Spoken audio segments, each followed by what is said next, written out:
ममता गई भई उर समता, सुख दुख डारा दूर।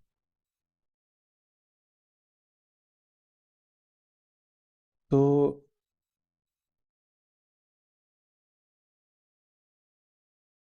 अपने संस्कारों के अनुसार, अपनी अविद्या के अनुसार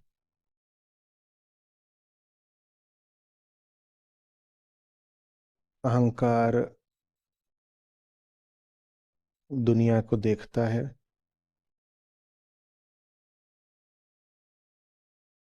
और ये देखना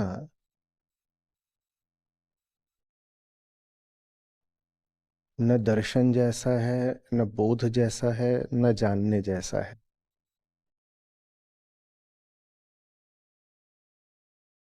जब श्री कृष्ण कहते हैं कि सपश्यति, वहां देखने से आशय है समझना। और अविद्याग्रस्त अहंकार जब दुनिया को देखता है तो समझता कुछ नहीं। तो हम कहते हैं समझ वगैरह कुछ नहीं रहा, बस प्रक्षेपित कर। समझने के लिए किसी भी चीज को, उस चीज से एक दूरी और एक अनासक्ति होना बहुत जरूरी है। आप जिसको समझना चाहते हैं उससे अनासक्ति होना जरूरी है। और अहंकार जिसको भी देखता है उससे जुड़ कर देखता है। तो वो जब देख रहा है तो उसमें समझने जैसी तो कोई बात है नहीं। तो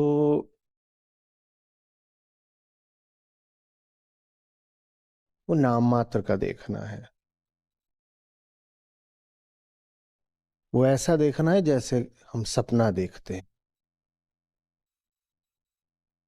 वो ऐसा देखना है जैसे कोई नशे में हो और दो उंगलियां देखे और बोले छह तो उंगलियां हैं। वो वैसा देखना है। मोह है, भ्रम है, हेल्यूसिनेशन है, इल्यूजन है। तो अविद्याग्रस्त अहंकार देखता है, हम देखते हैं। और देखते हैं समझने के लिए नहीं, देखते हैं भोगने के लिए। जो कोई अविद्याग्रस्त है, माने स्वयं को ही नहीं जानता, वो दुनिया को किसी हाल में नहीं जान सकता। ये बहुत अच्छे से इसको पकड़ लीजिए। जो कोई स्वयं को नहीं जानता वो दुनिया को तो किसी हालत में नहीं जान सकता। जो स्वयं को नहीं जानता वो स्वयं की ही भूख को दुनिया के ऊपर आरोपित कर देगा।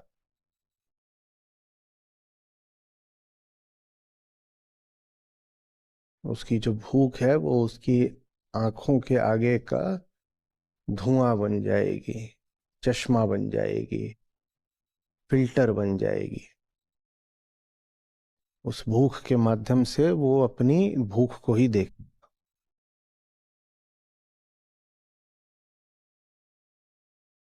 तो हम जैसे पैदा होते हैं, हमारी जो प्राकृतिक स्थिति है उसमें हम स्वयं को तो जानते नहीं। और ये जो स्वयं को जानता नहीं, ये जो बिल्कुल भी उत्तर न दे पाए कि तुम्हारे भीतर देखने वाला कौन है, तुम्हारे भीतर बेचैनी को अनुभव करने वाला कौन है, ये जो बिल्कुल भी इन मूल सवालों के जवाब न दे पाए, ये निकल पड़ता है जिंदगी जीने के लिए। पहले तो ये पैदा हुआ है भ्रम के साथ, दूसरे ये पैदा नहीं हुआ है स्वयं को जानने की किसी आतुरता के साथ,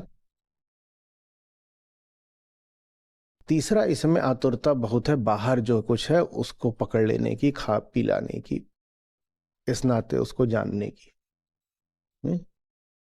दूसरे शब्दों में जो पैदा हुआ है वो बीमारी के साथ पैदा हुआ है, और अपने बीमारी को जानने की किसी आतुरता के साथ पैदा नहीं हुआ है।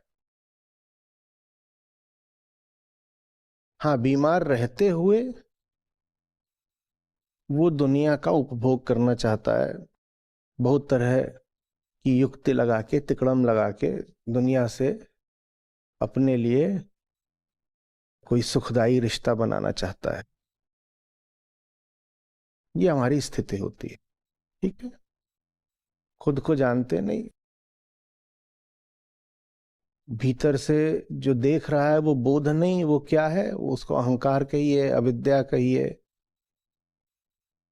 मूल संस्कार कहिए, मूल वृत्ति कहिए, वो बैठी हुई है भीतर। उसको ना अपना पता है, ना अपना पता करने की कोई उत्कंठा है, उसे बस बाहर देखना है। और चूंकि उसे अपना पता नहीं, तो बाहर जो कुछ है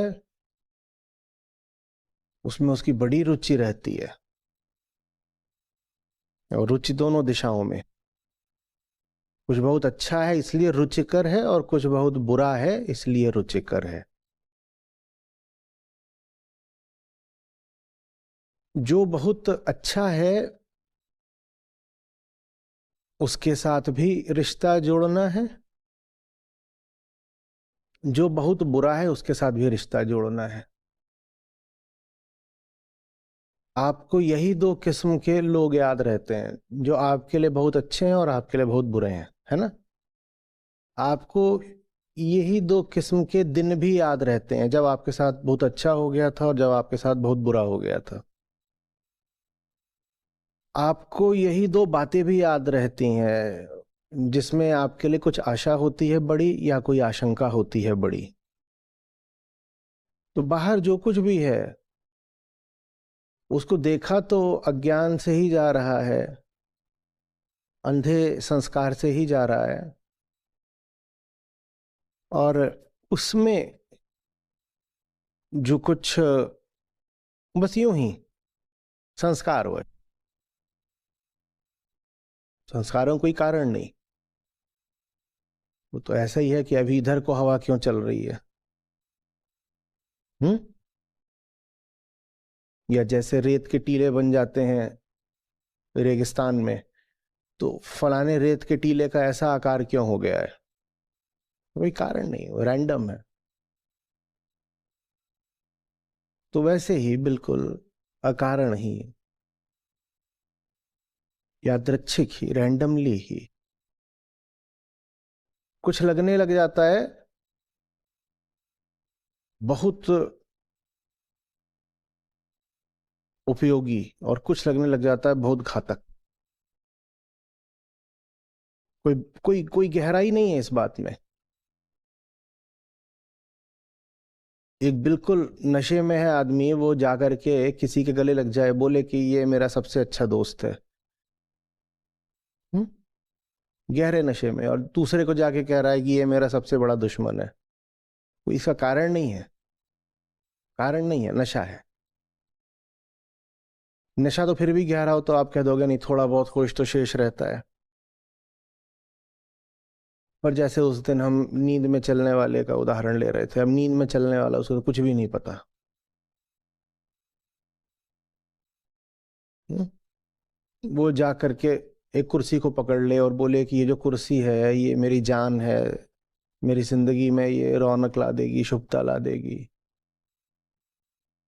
और वो जा करके एक दीवार को पकड़ ले और बोले ये जो दीवार है ये बहुत बुरी है, इसी ने मेरी जिंदगी बर्बाद करी है।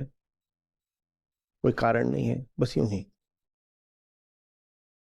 तो वैसे ही बस यूं ही, कितनी अजीब बात है ये, बस यूं ही कुछ बहुत महत्वपूर्ण लगने लगता है, उपयोगी लगने लगता है, लाभप्रद लगने लगता है, और कुछ उसका विपरीत लगने लगता है। कारण अविद्या, संस्कार। और इन दोनों से ही जो नाता बनता है वो बनता है ममत्व का। मेरा, मेरा। जो आपके लिए ना बहुत उपयोगी हो ना बहुत घातक हो, उससे आप कोई रिश्ता नहीं बनाओगे। एकदम कोई रिश्ता नहीं बनाते आप।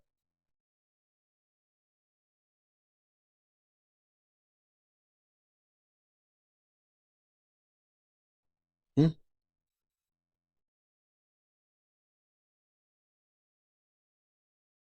आप चिड़ियाघर जा रहे हो, आपके साथ आपका बच्चा है,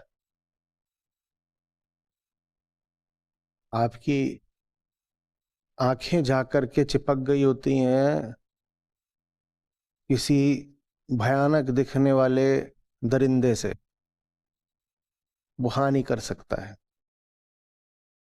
और आपकी मुट्ठी ने कस करके उंगली भींच रखी है अपनी छोटी सी बिटिया की। हम्म। और बाकी वहां और जो कुछ है वो आपके लिए बहुत मतलब का नहीं है। आपसे पूछा जाए और वहां पर क्या है, आप बता भी नहीं पाएंगे। आपसे पूछा जाए यार पेड़ बताइएगा कितने थे, आपको नहीं पता। आपसे कहा जाए और वहां कितने लोग घूम रहे थे, वो भी आप नहीं बता पाएंगे।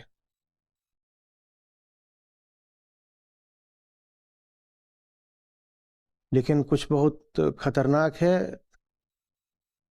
तो उससे आप रिश्ता जोड़ लेते हो, अपना, मेरा रिश्ता। मेरा रिश्ता, ममता, ममत्व। अगर संस्कार ने आपको ये बोल दिया है जिससे रिश्ता जोड़ रहे हो वो महत्व का है, मूल्य का है, उपयोग का है, तुम्हें कुछ दे जाएगा, तो मेरा सुख, मम सुख। और जिससे रिश्ता जोड़ रहे हो संस्कार बता रहे हैं कि ये घातक है, तुमसे कुछ ले जाएगा, तो मेरा दुख, मेरा दुख, मम दुख। तो ये पूरी जो बात है इसको बहुत स्पष्ट समझ लेना जरूरी है। हम स्वयं को नहीं जानते, कहानी यहां से शुरू होती है, पैदा हो जाते हैं, कुछ पता नहीं कौन पैदा हो गया है। और स्वयं को जाने बिना हम दुनिया को इंद्रियगत रूप से देखना शुरू कर देते हैं। उस देखने में कोई जानना नहीं है, बस देखना शुरू कर देते हैं। और स्वयं को जो नहीं जानेगा वो दुनिया को भी नहीं जान सकता। जो सबसे अपने निकट की चीज को लेकर के अनभिज्ञ है, मूर्ख बना हुआ है, वो जो दूर की चीजें हैं उनको लेकर के तो अनभिज्ञ, अज्ञानी रहेगा ही, मूर्ख बनेगा ही। आपको कभी लगता हो कि दुनिया में इतना आप ठगे क्यों जाते हैं, इतनी चोट क्यों खाते हैं, आप कुछ भी समझ क्यों नहीं पाते हैं, जिंदगी बार बार धोखा क्यों देती है? तो कारण बस एक होता है कि आप खुद को नहीं जानते हैं। लेकिन ये कारण कभी आपको स्वतः ही नहीं लगेगा, क्योंकि ठगा तो आपको ऐसा लगता है कि दुनिया ने। आप किसी दोस्त के साथ थे, दोस्त आपका रुपया लेके चंपत हो गया, कुछ उधार लिया नहीं लौटा रहा, कुछ भी। आप किसी को पसंद करते थे नेता के तौर पे या किसी और तौर पे, वो आदमी धूर्त निकला।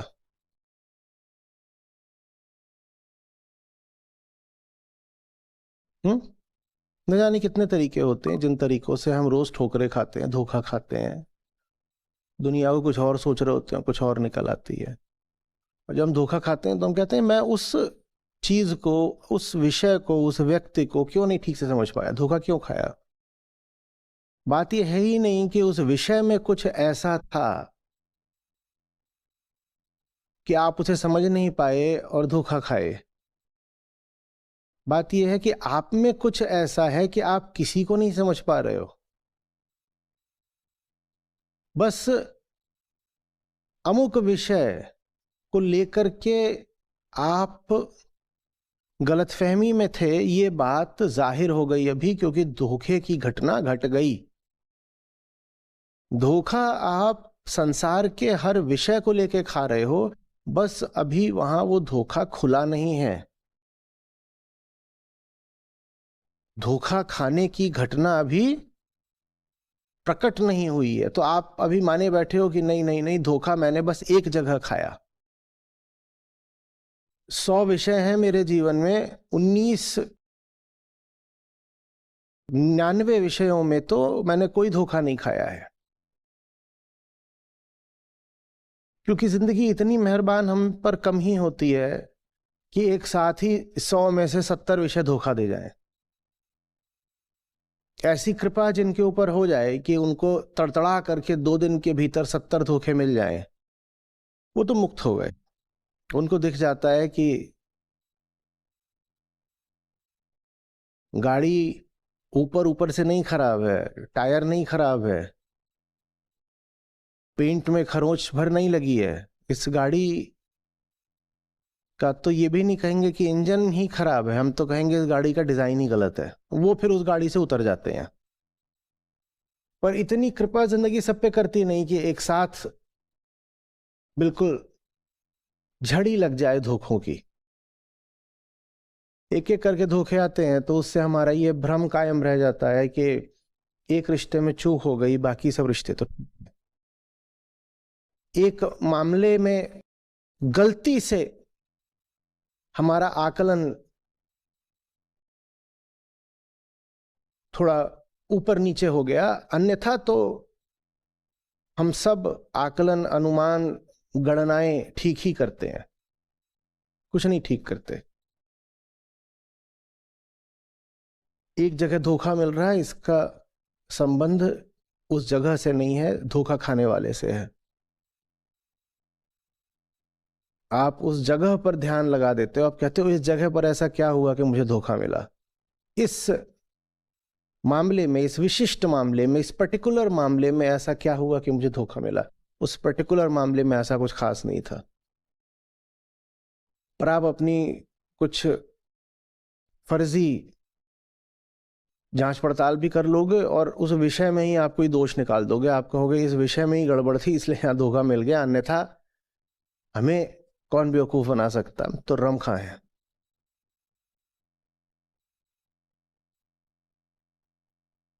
एक विषय में नहीं, सब विषयों में धोखा हो रहा है, क्योंकि विषयेता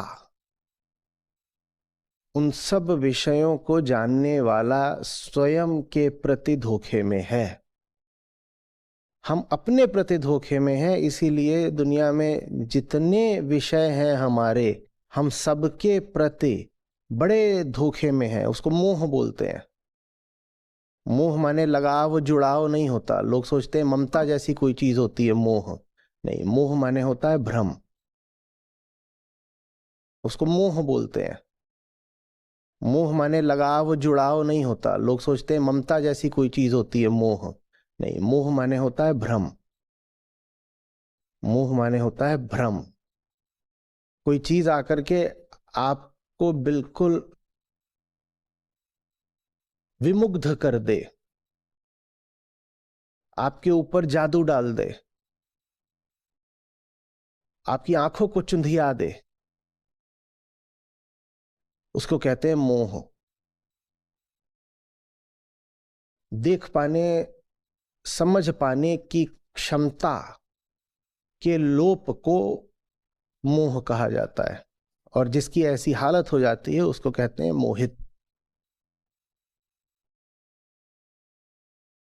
और मोह का संबंध भी किसी विषय से नहीं है, किसी विषय ने आकर मोहित कर दिया।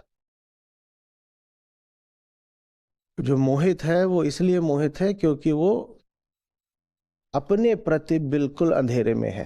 ये मोह है। तो हम मोह की जिंदगियां जीते हैं।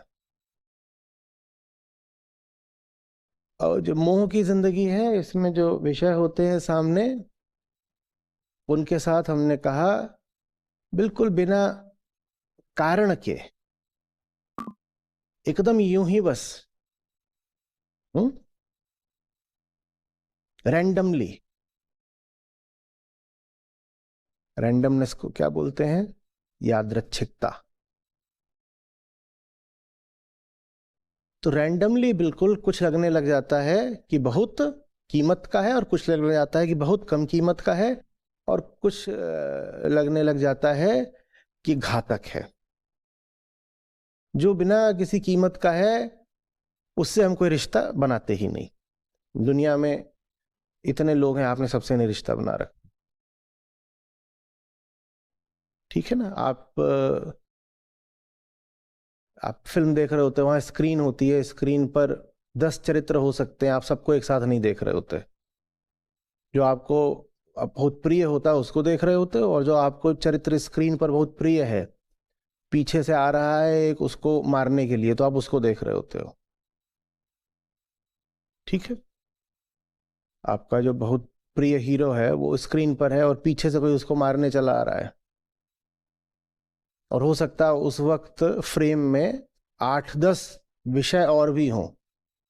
कोई पेड़ हो सकता है, 2-4 और इधर उधर के लोग हो सकते हैं, कोई भी चीज हो सकती है, और ऑब्जेक्ट्स। तो फ्रेम में हो सकता है 10-15 ऑब्जेक्ट हो, पर एक ऑब्जेक्ट है आपका पसंदीदा नायक,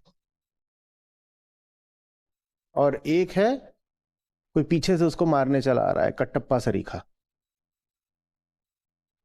आपकी नजर जाकर के इन्हीं दोनों पर अटक जाएगी, क्योंकि एक आपको बहुत पसंद है और दूसरा बहुत घातक।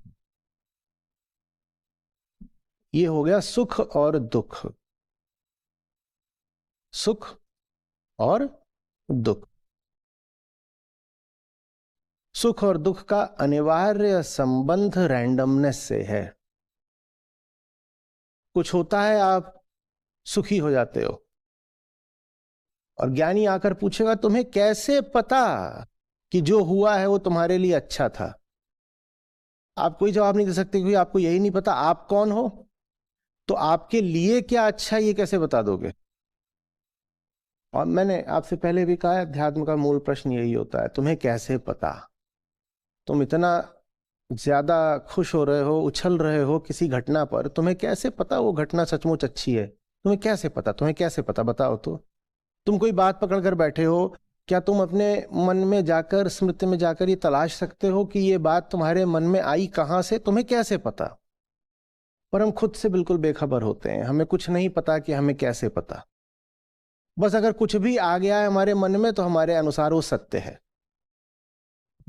कोई सामग्री अगर हमने पकड़ ली है तो हमारे अनुसार वो सत्य है, मान्यता ही हमारे हिसाब से सत्य है।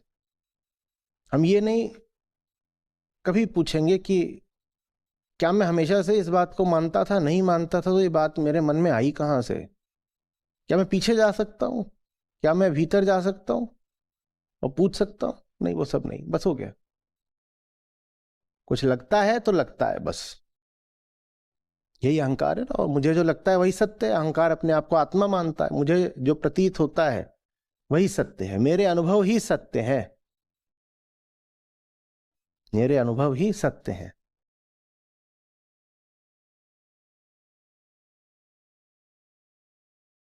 ममता, हम्म, मेरे लिए ममता मेरे लिए बुरा, जो मेरे लिए अच्छा यदि वो मिल जाए, घटित हो जाए, तो सुख।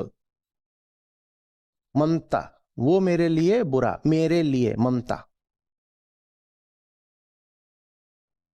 वो घटित हो गया तो दुख, वो घटित हो गया तो दुख।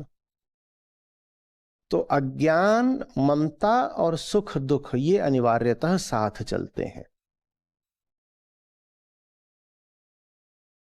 अज्ञान में ही आप बाहर के विषयों को ऊंचा मूल्य या नकारात्मक मूल्य जाकर चढ़ा आते हो। स्टिकर हम बात कर रहे थे ना, एक बेहोश आदमी दुनिया में जितनी वस्तुएं हैं उन पर मूल्यों के स्टिकर लगा रहा है। और जो स्टिकर है उस पर कोई बहुत भारी सकारात्मक राशि लिखी हो सकती है, पॉजिटिव नंबर। कोई बहुत छोटी सी उस पे संख्या राशि लिखी हो सकती है, बहुत शून्य बराबर। और कोई बहुत बड़ी नेगेटिव राशि भी लिखी हो सकती है। जिनको अभी तक सत्र को समझने में थोड़ी तकलीफ हुई है वो ये उदाहरण ले लें, उन्हें पूरा समझ में आ जाएगा। एक आदमी है, वो नींद में है, नशे में है, इस कारण घोर अज्ञानी है। लेकिन उसके हाथ क्या लग गए हैं, बहुत सारे स्टिकर, और नशे में उसको सुर्र चढ़ी है। और जितनी भी चीजें, वस्तुएं उसके संपर्क में, उसके स्पर्श में, उसके दायरे में आ रही हैं, उन पर वो जाकर क्या कर रहा है, स्टिकर चिपका दे रहा है। स्टिकर पे क्या लिखा हो सकता है, कुछ भी।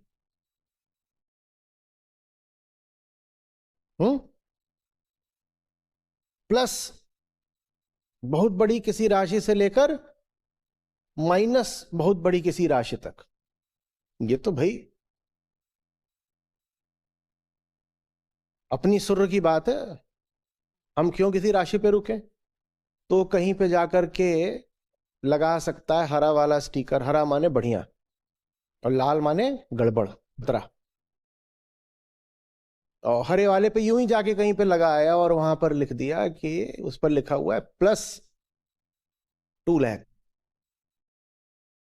अब बहुत सारे स्टिकर इसमें छोटी छोटी संख्याएं लिखी हुई हैं, +5 या -3।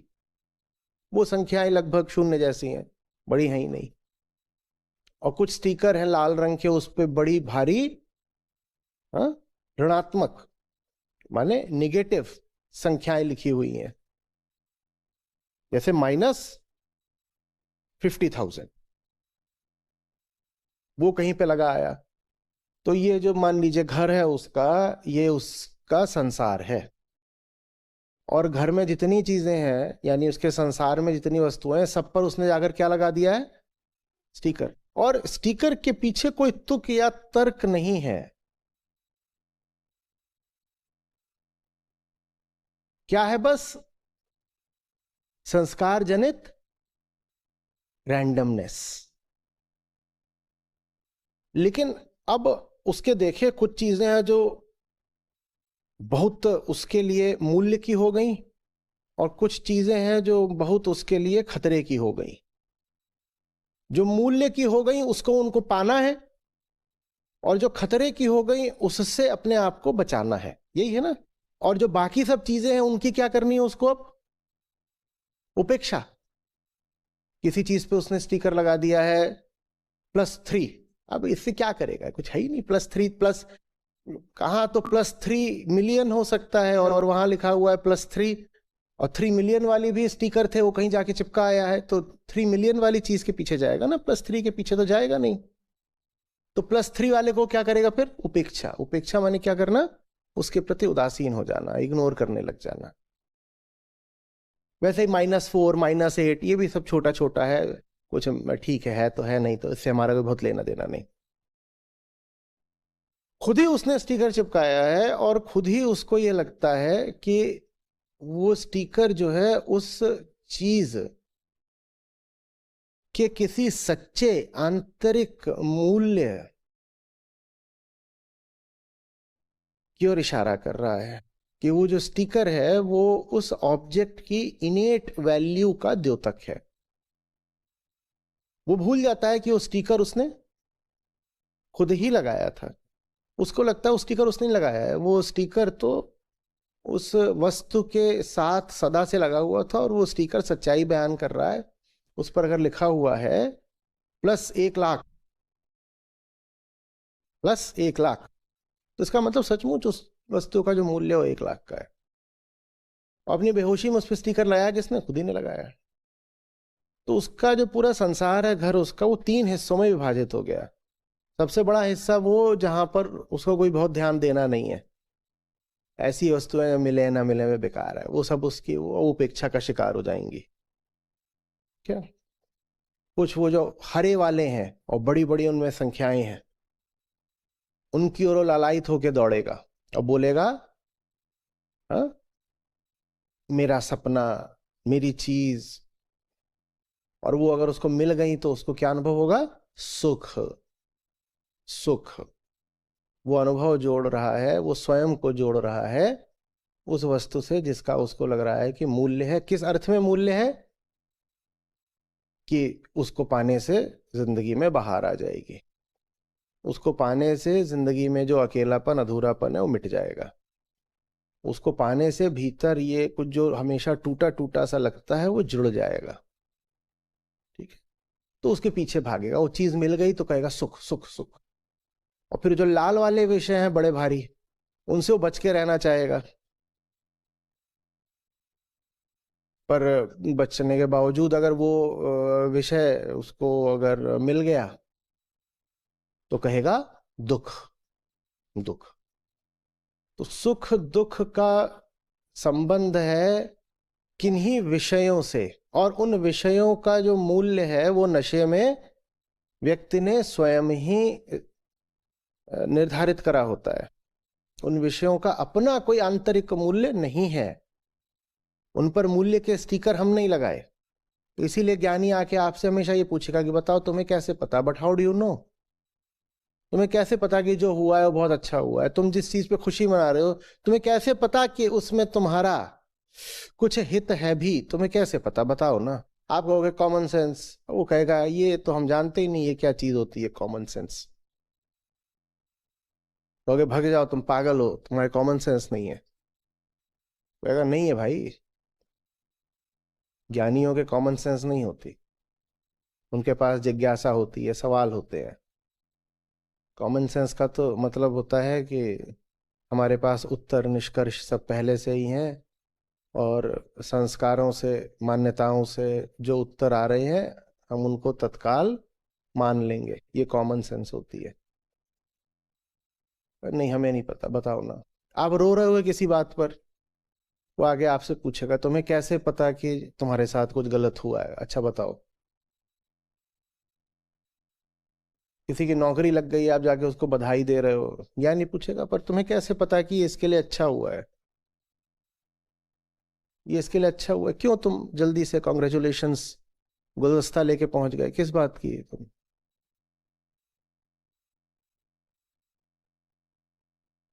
किसी का नुकसान हो गया, कोई दौड़ रहा था, वो गिर गया, घुटना छिल गया, हो सकता है टांग टूट गई हो, किसी को व्यापार में घाटा हो गया, अभी वो चीनी ऐप आ गई, स्टॉक मार्केट लुढ़क गया, किसी का नुकसान हो गया, वो रो रहा है, छाती पीट रहा है, अरे मेरा ही हो गया। ज्ञानी जाके पूछेगा पर तुम्हें कैसे पता कि ये जो घटना घटी है इसमें सचमुच तुम्हारा घाटा है, तुम्हें कैसे पता? और वो उत्तर नहीं दे पाएगा जो रो रहा है, क्योंकि उसे नहीं पता।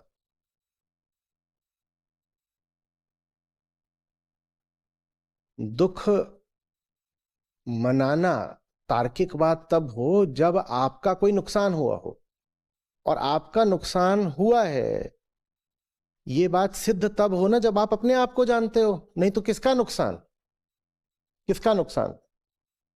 मुझे तो यही नहीं पता कि मैं चीज क्या हूं। जब मुझे यही नहीं पता मैं चीज क्या हूं तो मुझे ये कैसे पता कि मेरा नुकसान हो गया? जब मुझे यही नहीं पता मैं हूं क्या, तो मुझे ये कैसे पता कि मेरा कहाँ नफा कहाँ नुकसान है? तो भ्रम, ममत्व, सुख दुख ये एक साथ चलते हैं। जिसकी जिंदगी से भ्रम हट जाता है उसकी जिंदगी से ममता हट जाती है, ममत्व हट जाता है, और ममत्व के हटते ही सुख दुख की गुलामी हट जाती है। सुख दुख की गुलामी का मतलब होता है संयोग की गुलामी। दो तरह से संयोग, पहली बात तो जो स्टिकर है वो आपने संयोगवश लगाए थे, रैंडमली कहीं कुछ भी लगा दिया था। और दूसरी बात, जिन चीजों पे स्टिकर लगाए थे वो आपको मिलेंगी कि नहीं मिलेंगी ये भी संयोगों पे निर्भर करता है। तो सुख दुख के पीछे पीछे भागना और इनको बड़ी प्रतिष्ठा, बड़ा मूल्य देना माने संयोगों की गुलामी करना, माने आत्मा से तो बिल्कुल ही दूर हो जाना। आत्मा माने कुछ अपना, पूरी तरह का अपना अस्तित्व है, उसको आत्मा बोलते हैं। और संयोग का मतलब है कुछ ऐसा जो बिल्कुल बाहरी है, हवाएं। संयोग की गुलामी मतलब अनात्मा। तो फिर क्या होता है? अच्छा, अगर है, अपने बारे में ज्ञान है, तो फिर तो इंसान बाहर जो चीजें हैं उन पर यूं ही अकारण ही मूल्य आरोपित, प्रक्षेपित नहीं करेगा। ठीक है, समझ में आती है बात। जब मूल्य नहीं डालेगा तो बाहर जो है सो है, और जो बाहर चीजें हैं, किसी का ना ऊपर मूल्य है, किसी का ना नीचे मूल्य है, इसको कहते हैं समता। तो क्या कह रहे हैं आज संत साहब? ममता गई भई उर समता। उर माने हृदय होता है, यहां पर समझिए मन। ममता गई और भीतर समता आ गई। क्योंकि ममता तभी हो सकती है जब आपने स्वयं को न जानने के कारण झटपट बाहर जाकर के संस्कारवश, बेहोशीवश बड़े बड़े हरे या लाल स्टिकर चिपका दिए हों।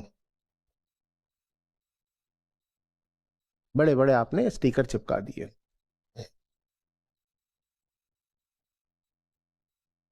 अब स्टिकरों में भी देखो ना, कोई लोग हो सकते हैं जिनके लिए लाल रंग बड़ा पूजनीय है, वो लाल को खतरे का रंग मानेंगे ही नहीं। अब अपने आप लाल रंग में कुछ नहीं रखा है, पर ये संस्कार की बात है। वो आदमी लाल रंग को देखेगा, वो हो सकता है कि वो बिल्कुल वहां पर प्रार्थना करने बैठ जाए, ये तो पूजनीय रंग है हमारा।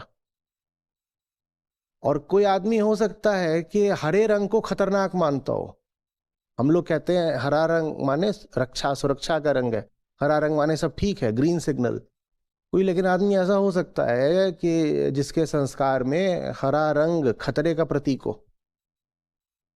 वो हरा रंग देखेगा तो परेशान हो जाएगा। और ये बात रैंडम है, ये रैंडम है। उसी वस्तु को देखकर कोई कह रहा है वाह क्या चीज है, उसी वस्तु को देख के कोई कह रहा है अरे बाप रे खतरा आ गया, दूर भागो।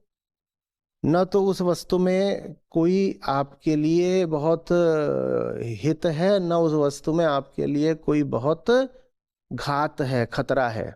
बस आपके संस्कार हैं जो आपसे कह रहे हैं वो बहुत अच्छा है, बहुत बुरा है। कुछ नहीं, कुछ भी नहीं है।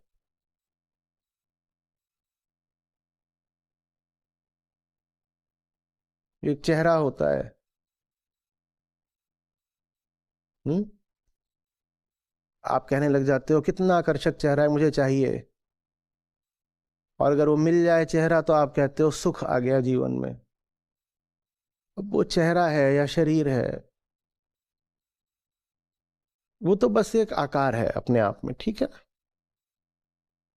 आपने कैसे कह दिया कि वो बहुत आकर्षक है? आप ये नहीं कह रहे हो कि आपको आकर्षण हो रहा है क्योंकि आपके संस्कार ऐसे हैं कि आपको आकर्षण हो रहा है। आप कहते हो वो आकर्षक है। आपने विषय के ऊपर जिम्मेदारी डाल दी कि वो मुझे खींच रहा है। वो आपको नहीं खींच रहा। आपके संस्कार ऐसे हैं कि आप उसकी ओर खींच रहे हो। हम्म। उदाहरण के लिए गोरा रंग है, आप किसी को आजकल गोरे रंग का देखते हो तो आप बिल्कुल कहते हो गोरा गोरा गोरा गोरा गोरा। मैट्रिमोनियल वगैरह में फेयर शब्द बहुत बार आएगा। गोरे रंग का है, या बहुत होगा तो व्हीटिश कॉम्प्लेक्शन, गेहूं रंग का है, लड़की को लेके लिख देंगे। अब लड़के भी होते हैं, मेंस फेयरनेस क्रीम्स वगैरह भी खूब चलती हैं। भारत में तो ऐसा नहीं था। भारत में तो रंगों को लेकर के ऐसा कोई आग्रह नहीं था कि ये गोरा ही रंग होना चाहिए। भारत में तो सांवले रंग की, काले रंग की, नीले रंग की भी बड़ी महत्ता थी। तो गोरे रंग से कोई कोई बैर नहीं था यहाँ किसी को। गोरा रंग भी अच्छा था। और गोरा रंग अगर अच्छा था, गौर वर्ण अच्छा था, तो श्याम वर्ण भी अच्छा था, सब सब सब सब ठीक था, सबका अपना अपना। पर फिर अंग्रेज आ गए और अंग्रेजों से आप 200-300 साल दब कर रहे। तो बच्चा पैदा होता है, उसके संस्कारों में ये बात छा जाती है कि जो सफ़ेद या गोरी चीज़ें होती हैं बहुत अच्छी होती हैं। इतना ही नहीं, अंग्रेज़ों की जो भाषा है उसमें फेयर के दो अर्थ होते हैं। फेयर माने अच्छा भी होता है और फेयर माने गोरा भी होता है। फेयर माने अच्छा भी होता है और फेयर माने गोरा भी होता है। और ब्लैक माने काला भी होता है और ब्लैक माने बुरा भी होता है। I can see through your dark intentions. अब डार्क माने क्यों, उसको मतलब काला है तो बुरा है, ब्लैक मैजिक, ब्लैक। तो इन सब बातों के कारण अब आपको कोई गोरे रंग का लड़का हो या लड़की हो तो आप उसको आकर्षित होने लग जाते हो। आप ये भूल जाते हो कि उसके गोरे रंग में कुछ नहीं है। आपने एक मान्यता पकड़ ली है भीतर कि गोरा रंग खास होता है। वो मान्यता आपको वही पिछले 200-300 साल में मिली है, पर आपकी अब हवाओं में, फिजाओं में छा गई है। तो आप उसकी, और आपने जाकर स्टिकर लगा दिया। स्टिकर आपने लगाया है उसके रंग पे कि ये रंग बहुत बढ़िया है, वरना उस रंग में अपने आप में कुछ खास नहीं है। ये आपकी मान्यता है, स्टिकर आपकी ओर से लगाया गया है कि इस रंग में कुछ बहुत खास है, इस रंग में बहुत कुछ खास है। और ये सामाजिक मान्यता है। छोटा बच्चा पैदा होता है, वो काले और गोरे में नहीं भेद करने वाला। ठीक है, तो ये हो गया सामाजिक स्टिक, सामाजिक स्टिकर। तो अब अंग्रेजों ने यहाँ हवा ऐसी बना दी है। और उसके बाद आपके फिर अब आप पैदा होते हो समाज में, गीत वीत आप सुनते हो। तो हमारे तो लोकगीतों में भी अब गोरे रंग की बड़ी महिमा हो गई है। राधा क्यों गोरी मैं क्यों काला, जैसे कि कन्हैया खुद ही शिकायत करने आए हों कि अरे काला रंग मुझे क्यों दे दिया। हम्म? और फिल्मी गीतों का तो कहना ही क्या, वहां तो लड़की का नाम ही गोरी हो गया। लड़की का नाम ही गोरी हो गया है। तो ये सामाजिक स्टिकर मिल गया अब आपको। और आपने जाकर के सामने कोई गोरे रंग का था या थी, उसके मुंह पे आपने मूल्य का चिपका दिया। सिर्फ एक रंग है गोरा, लेकिन आपने उस पर स्टिकर चिपका दिया कि ये बहुत कीमती रंग है। तो अब ये जो सामने लड़का या लड़की है, ये मिल जाए तो जिंदगी में कीमत आ जाएगी। ठीक है, ये तो हो गई, ये सामाजिक स्टिकर हो गया। उसी तरीके से शारीरिक स्टिकर होता है। शारीरिक स्टिकर ये होता है कि जो बच्चा पैदा होता है तो प्रकृति का खिलौना है, और उसके पैदा होने के बस कुछ साल बाद ही उसकी होगी बहुत लंबी आयु। आप जानते हैं, माना जाता है, हम लोग कहते हैं ना कि इंसान 100 वर्ष तक जिए, कि 100 साल की उम्र हो। विज्ञान पता लगा रहा है कि आपकी जो प्राकृतिक आयु 100 साल की भी नहीं हो, 120 साल की है।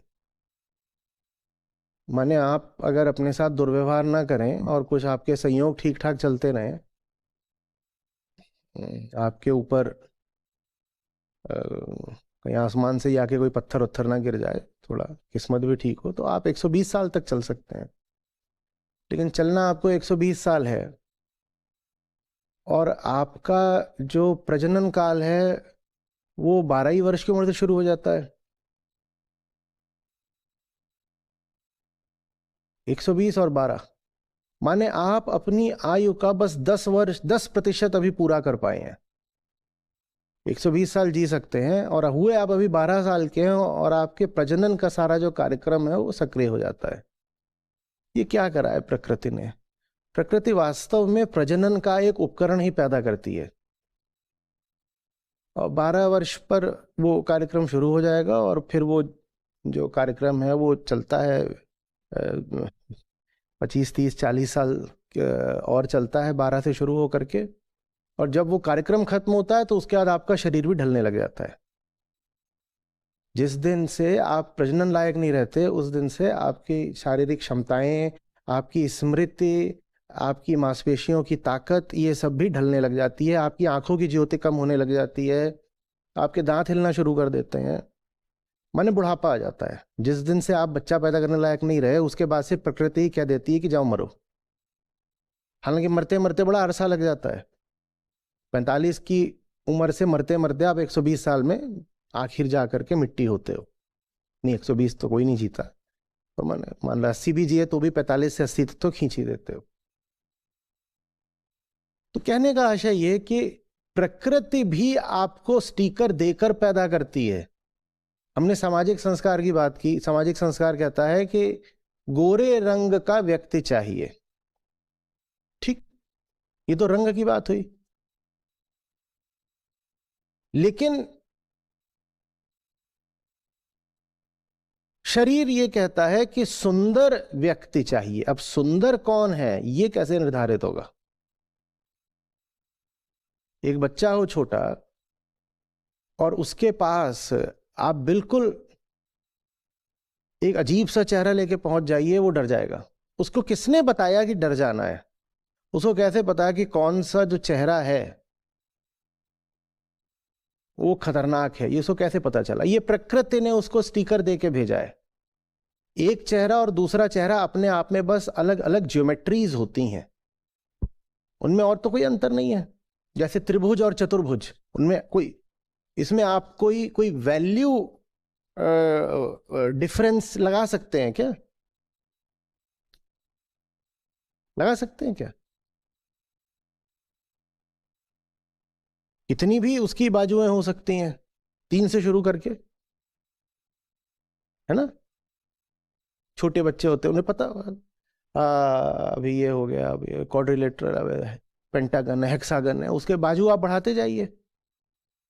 उसमें कोई कोई वैल्यू जजमेंट नहीं लगा सकते आप, सब ज्योमेट्रीज हैं। इसी तरह से हर चेहरा अपने आप में एक ज्योमेट्री है। तो उसमें तो ये कहा ही नहीं जा सकता कि कोई चेहरा दूसरे से श्रेष्ठ हो गया।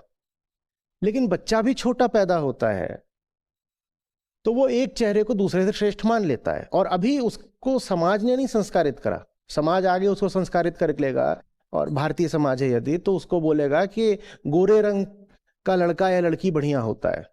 पर अभी वो इतना बड़ा नहीं हुआ है, वो छोटा सा बच्चा है। लेकिन छोटा सा होने के बाद भी वो कुछ चेहरों को देख करके प्रसन्न हो जाता है, हंसने लग जाता है, सुख मानता है, और कुछ चेहरों को देखकर एकदम वो घबरा जाता है कि ये कैसा चेहरा मेरे सामने आ गया। बच्चा वो ऐसे जाइए और रोना शुरू कर देगा, ये कैसा चेहरा आ गया। ये प्रकृति ने स्टिकर दिया, और प्रकृति के जो स्टिकर है उनका संबंध अनिवार्य रूप से प्रजनन से होता है। तो आपको प्रकृति ने इस प्रकार संस्कारित करा है, और ये आपके अंधेरे में हुआ है, आपके पीछे से हुआ है।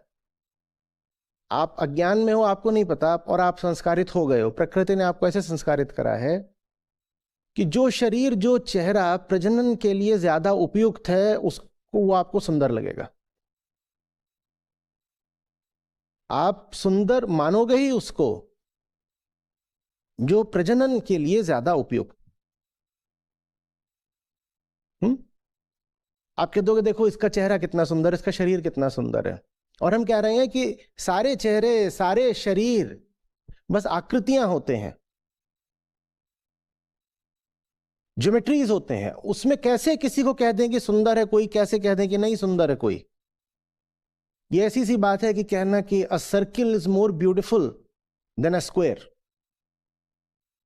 लेकिन हम तो कहते हैं किसी का चौकोर जैसा चेहरा हो। कई लोगों के होते हैं चौकोर चेहरे, उनके जबड़े ऐसे होते हैं, इधर निकले हुए इधर निकले हुए, तो चेहरा उनका ऐसा चतुर्भुज जैसा हो जाता है। और किसी का गोल चेहरा हो तो हम कहते हैं गोल चेहरा है, मून फेस्ड, माय मून, कितना प्यारा चेहरा है। तो ये वही बात है कि a circle is more beautiful than a square. कैसे? ये क्या बात हो गई? बात कुछ नहीं हो गई। बात बस ये है कि कुछ ज्योमेट्रीज जो होती हैं वो रिप्रोडक्शन के लिए ज्यादा सूटेबल होती हैं। चेहरा गोल हो, इसके लिए गाल में थोड़ा सा मांस वगैरह होना पड़ेगा, और मांस की उपस्थिति बताती है कि ये व्यक्ति प्रजनन का काम जरा अच्छे से कर पाएगा। अगर एकदम सूखा हुआ है तो भी नहीं कर पाएगा, और अगर उसका जो मांस है एकदम लटक गया है तो भी नहीं कर पाएगा।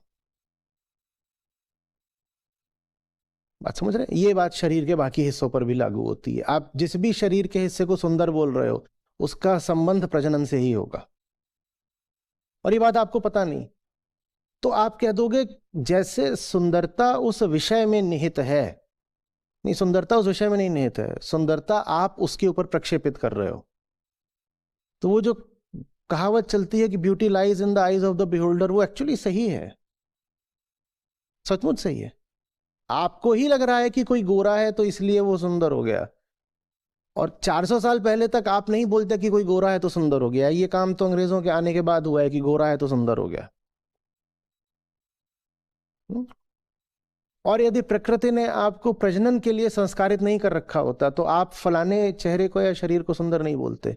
अब सुंदर बोल देते हो तो उस पर आपने आके स्टिकर लगा दिया है। अब उसको पाने के लिए आप 10 लाख खर्च करोगे, 10 करोड़ खर्च करोगे, और मिल जाएगा तो सुख मनाओगे। तो सुख का अनिवार्य संबंध अज्ञान से होता है। अज्ञान ममत्व पैदा करता है, ममत्व से फिर सुख दुख आते हैं। अज्ञान, ममत्व, सुख दुख। स्पष्ट आ रही बात? जब वो आंतरिक अज्ञान नहीं रहता, जब व्यक्ति देख पाता है कि वो भीतर से किस तरह से संस्कारित है, इसे कहते हैं अज्ञान का कटना। अपने ही संस्कारों को देख पाना, अज्ञान का कटना। जब इंसान ये देख पाता है तो फिर बाहर जो कुछ है उसमें ना वो किसी को बहुत मूल्य देता है, ना किसी को बहुत कम मूल्य देता है। ये समता हो गई है। ये समता किस अर्थ में समता है? इस अर्थ में समता है कि उससे मुझे कुछ नहीं मिल जाना है और वो मेरा कुछ ले नहीं जाएगा।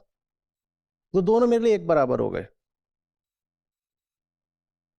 वो मुझे कुछ दे नहीं सकता, वो मेरा कुछ ले नहीं सकता। इस अर्थ में दोनों मेरे लिए एक बराबर हो गए।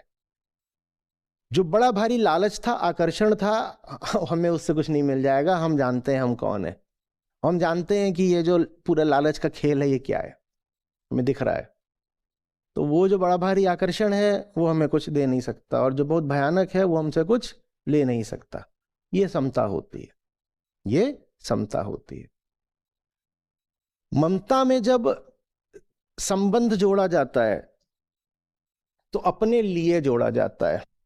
वो मेरे लिए है, वो मेरे लिए शुभ है, वो मेरे लिए खतरा है, वो मेरे लिए है। और जो ज्ञानी होता है, जो समदर्शी होता है, वो भी संबंध जोड़ता है पर अपने लिए नहीं जोड़ता है। जो कुछ आपके लिए आपसे बहुत छोटा होगा। ज्ञानी ने ज्ञानी बनने की प्रक्रिया में एक चीज सीख ली थी, रिश्ता उससे जोड़ो जो आपसे बहुत बड़ा हो। ममता में अनिवार्यतः रिश्ता जिससे भी जोड़ा जाएगा उसे अपने लिए बहुत छोटा कर लिया जाएगा। और अज्ञानी से ज्ञानी बनने की प्रक्रिया ही यही है कि हिम्मत दिखा पाओ उससे रिश्ता जोड़ने की जो इतना बड़ा हो कि आपकी मुट्ठी में, आपके मन में, आपकी जेब में समाये नहीं, जो आपकी आशाओं के अनुरूप आपसे रिश्ता बनाए नहीं, जिसका कोई काम आपकी उम्मीदों के अनुसार ना हो। यह ज्ञानी बनने की प्रक्रिया है।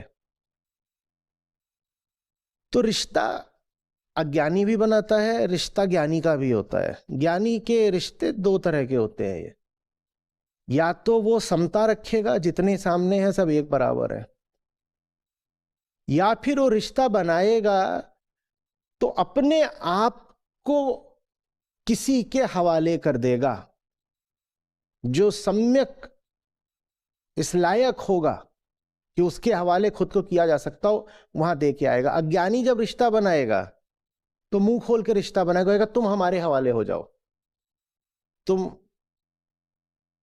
हमारा निवाला बन जाओ। अज्ञानी ममता हमेशा खाती है। मम मेरा है ना तो मैं खा जाऊंगा। ममता माने खाना, मेरा है मैं खाऊंगा, मेरे लिए है मैं खाऊंगा। ज्ञानी जब रिश्ता बनाता है तो या तो उस रिश्ते में निरपेक्षता होती है, सब अच्छा सब बराबर, या फिर समर्पण होता है। मैंने स्वयं को दे दिया, मैं तुमको लेने नहीं आया हूं, मैं खुद को देने आया हूं। मैं तुम्हारे माध्यम से अपनी उम्मीदें पूरी करने नहीं आया हूं, मैं तुम्हारे ऊपर अपनी उम्मीदों को न्यौछावर करने आया हूं। तुम इसलिए नहीं हो कि तुम मेरी उम्मीदें पूरी करोगे, जो मेरी उम्मीदें पूरी कर सके वो तो मेरी बेहोशी का हिस्सा हो गया। मैं तुम्हारे सामने मिटने, टूटने, गिरने, गलने आया हूं, ये ज्ञानी का रिश्ता होता है। या कह दीजिए कि यही रिश्ता बना करके वो ज्ञानी हुआ होता है। ऐसा रिश्ता अगर नहीं है तो ज्ञान फलित भी नहीं होगा। तो अज्ञानी का जो रिश्ता होता है वो तो स्पष्ट है कि एक ही तरह का होगा, क्या? ममता। और जो ज्ञानी का रिश्ता होगा वो होगा समता और समर्पण का। पहले समर्पण आता है। समर्पण अपना जब कर चुकते हो तो फिर जीवन में समता आती है। पर समर्पण मैंने आपको इसलिए बताया ताकि आपको ये पता हो। ममता का रिश्ता प्रेम से जोड़ देते हो ना। समर्पण इसलिए बताया कि आपको पता हो कि ज्ञानी जैसा प्रेम कर सकता है, ये आम आदमी जो ममता का शिकार है ये थोड़ी ही प्रेम कर पाएगा। ये तो बस ममता जानता है, उसी ममता को प्रेम बोल देता है। प्रेम तो कोई ज्ञानी ही जानता है। और उसी प्रेम ने, उसी समर्पण ने उसको समदर्शी बना दिया होता है। उसके जीवन में समता आ गई होती है। समर्पण के बिना समता नहीं आ सकती। अपने छोटपन को जब तक कोई जो तुमसे बहुत बड़ा हो, बहुत विराट हो, उसके सामने छोड़कर नहीं आ जाओगे तब तक छोटे ही रहोगे। समर्पण के बाद ही समता आती है। अपने आपे का, अपनी क्षुद्रता का समर्पण कर देते हैं, फिर समता आ जाती है। और ये समर्पण बहुत बड़ा प्रेम है, बहुत बड़ा प्रेम है। समता को देख के कोई ये ना सोचे कि अरे फिर तो सब जब एक बराबर हो गया तो क्या कोई रिश्ता ही नहीं रहेगा किसी से। बहुत भारी रिश्ता है जब पहले से है इसलिए सब अब एक बराबर हो गया है। एक बहुत जबरदस्त जीवन में ऐसा रिश्ता बन गया है जिसके बनने के बाद अब बाकी सब रिश्ते एक बराबर हो गए। ना कोई ऊंचा रिश्ता, ना नीचा रिश्ता, ना अच्छा रिश्ता, ना बुरा रिश्ता।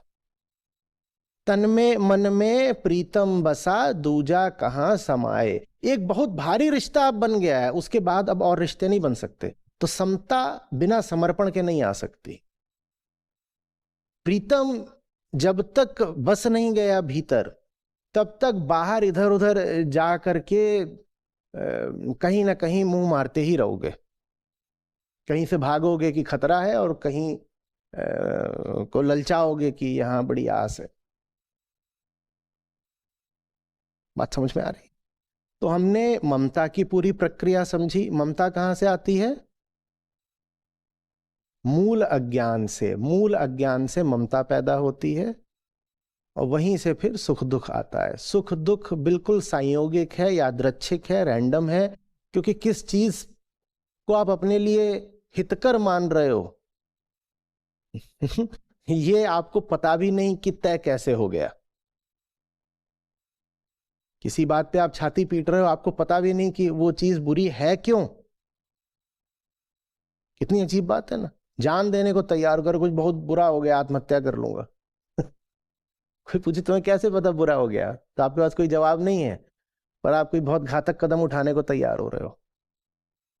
आप किसी चीज के लिए करोड़ों देने को तैयार हो, कोई पूछे तुम्हें कैसे पता कि इस चीज की कीमत करोड़ों की है, आपको नहीं पता पर आप देने को तैयार हो। ये बेहोशी है। ममता, ममता बेहोशी से आती है। ममता बेहोशी से आती है। ममत्व बेहोशी से उठता है। क्योंकि मम माने मेरा ना, अहम का ही मम होता है। अहम माने बेहोशी, अहम है तो मम है, और मम है तो फिर सुख दुख है। ये प्रक्रिया हो गई ममता की। और फिर समता है। समता क्या? कि जो अपनी क्षुद्रता थी देख लिया, उसको देख लिया और क्षुद्रता को विराट के चरणों पे जाके छोड़ दिया। अब विराट की कोई छवि वगैरह मत बनाने लग जाइएगा। जैसे ही बोलूं विराट के चरणों पे लाके छोड़ दिया तो कोई बहुत भारी चरण वगैरह दिमाग में आ रहे हो, कुछ नहीं। बस बात इतनी सी है कि प्रेम तो होता ही है मुक्ति से, अगर बंधन छोड़ने हैं तो। मुक्ति से प्रेम बिना बंधन छूटते हैं नहीं। ठीक है। इसी को मैं कह रहा हूं, विराट के चरणों में अपनी क्षुद्रता को छोड़ आना, समर्पित कर देना, आहुति दे देना।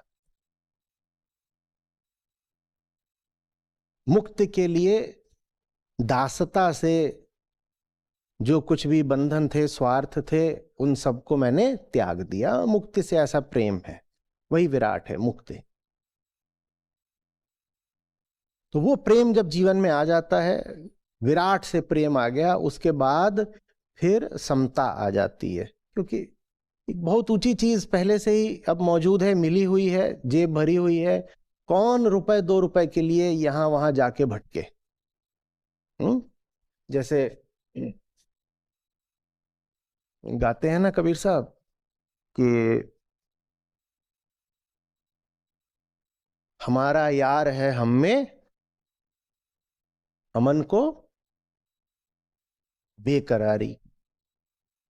जो भटके हैं पियारे से, जो बिछड़े हैं पियारे से, भटकते दर बदर फिरते, हमारा यार है हम में, अमन को बेकरारी क्या।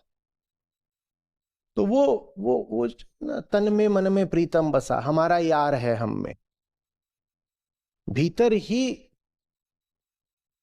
सारा भ्रम था और भीतर ही सारे भ्रम को काट दिया। भ्रमों को काटने के बाद जो स्पष्टता भीतर रह जाती है, वही यार है, वही वही वही।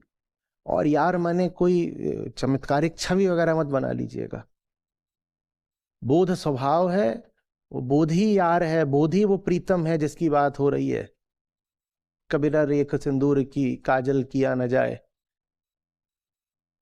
माने ये दुनियादारी के काम हमसे नहीं किए जाते, जो असली है वो मिल गया है। रेख सिंदूर की काजल किया न जाए,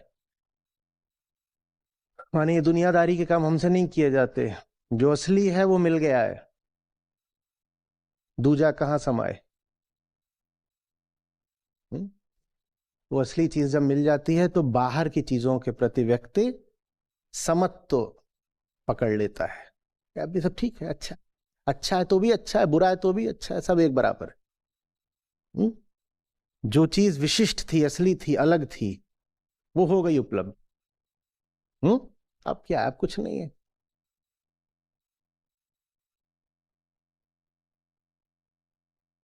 ऐसे ही एक जगह पर गाते हैं साहब कि हल्की थी तब चढ़ी तराजू। हल्की थी, जब तक हल्की थी तब तक तो ये सब था कि तराजू अभी अभी है, अभी अभी पलड़े नापे जा रहे हैं, कौन ऊपर कौन नीचे। पूरी भाई अब क्यों तोले, अब क्या तोलना, अब कुछ नहीं है, अब हो गया, समत्व में स्थापित हो गए, अब सब बराबर है, बराबर हो गया। जब मामला भीतर हल्का था तो बाहर ऊंच नीच भी थी। अब भीतर मामला ऐसा हो गया कि बाहर कोई ऊंच नीच नहीं, अब जो आता है वो असली आदमी की, आजाद आदमी की आप ये पहचान पाएंगे कि वो छोटी चीजों पर बहुत ध्यान रखेगा नहीं।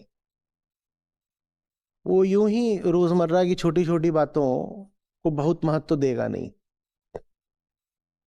और उथले आदमी, क्षुद्र आदमी की आप ये पहचान पाएंगे कि सब छोटी छोटी बातें उसके लिए बहुत बड़ी हो जाएंगी। ये छोटे आदमी की पहचान होती है कि छोटी छोटी बातों को ही कहता, अरे बाप रे इतनी बड़ी बात, अरे बाप रे इतनी बड़ी बात। और जिसने भीतर बड़े को पा लिया है, वो छोटी बातों से बहुत प्रभावित नहीं होता। हाँ ठीक है, होगा, ऐसा क्या है, कुछ नहीं।